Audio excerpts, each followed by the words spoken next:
Let's get into exactly what is a consolidation pivot.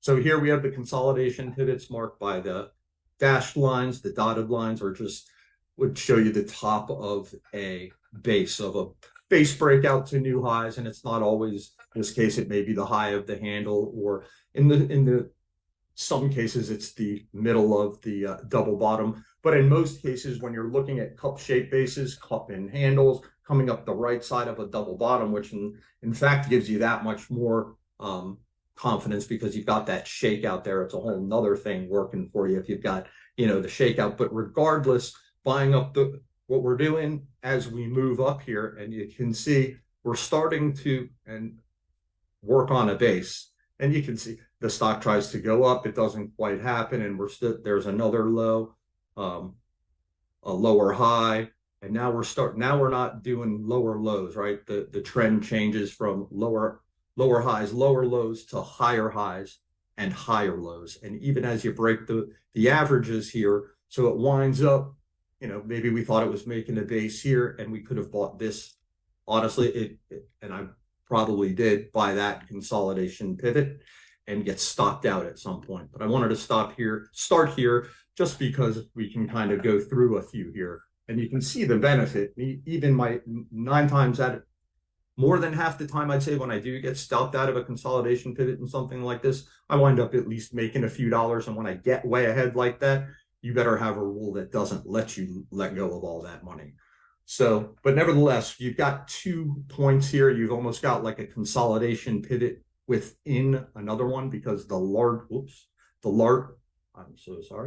larger base here, right? That's your new high base breakout. Also the larger base for the larger, this is a consolidation pivot for the larger picture, whereas this one here is for this smaller one within the larger one. Does that make sense, Richard? So that's why we have 2 spots here. And technically this is not a cup and handle just because of the way that it's shaped and whipped around. Technically, you're probably within the spot where a handle could be on a base breakout. It just so happens that this isn't a proper cup and handle base. So that makes your breakout here, and the ability to enter significantly earlier here a big deal.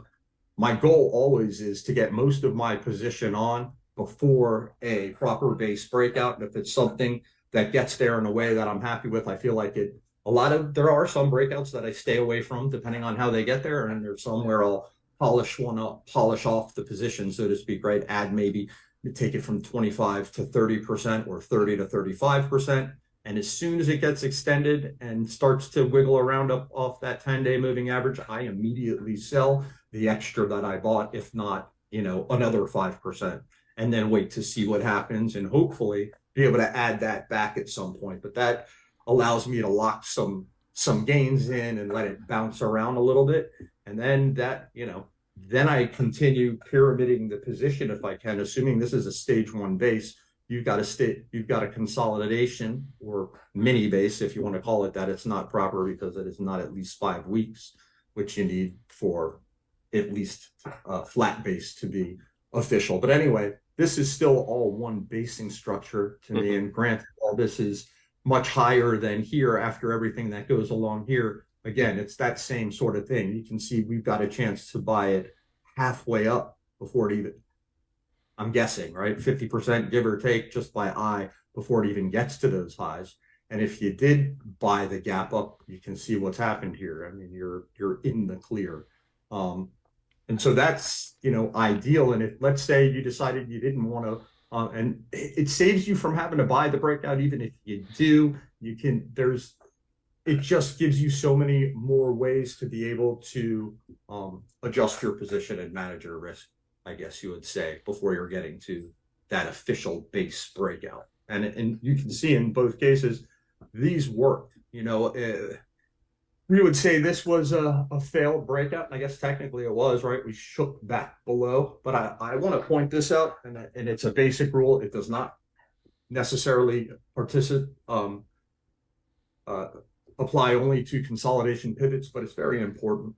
When Bill did his big study of the biggest winning stocks, and he said let's say 70 to 80% of the time when you buy a stock breaking out of an early stage, proper base with all of the can slim fundamentals, the reason that it's 7 to 8% isn't only because that's where the math magically works before you start to get it is, but that isn't the only reason why. The reason why is his study showed him not just those fundamentals, but showed him that 7 or 8 times out of 10, those stocks should never ever fall 7 to 8% below. And it did. So that accounted for a breakout failure, maybe two. As long as you never went 7 or 8% below, you're good in his book.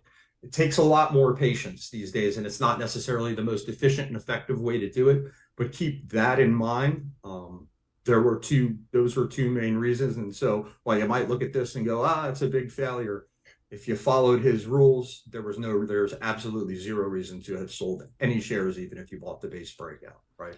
Yeah, So I but just wanted yeah, and going back to here, the key with the consolidation pivot is that it's a style of buying where you can keep risk even tighter than that 7 to 8%, and it allows you to enter at a spot where you can manage risk tightly and logically.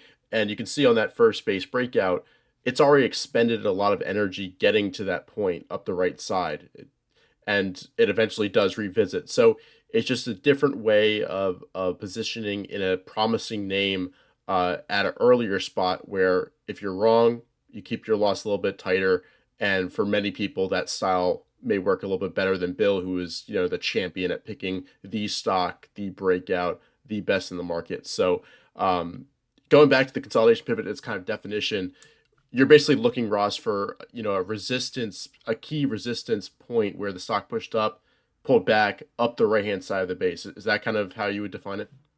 absolutely. I mean, I would almost qualify them so many parts of the time as some ugly looking mini cup and handle base, right? And you're Yeah, getting some sort of handle esque area or a double bottom esque.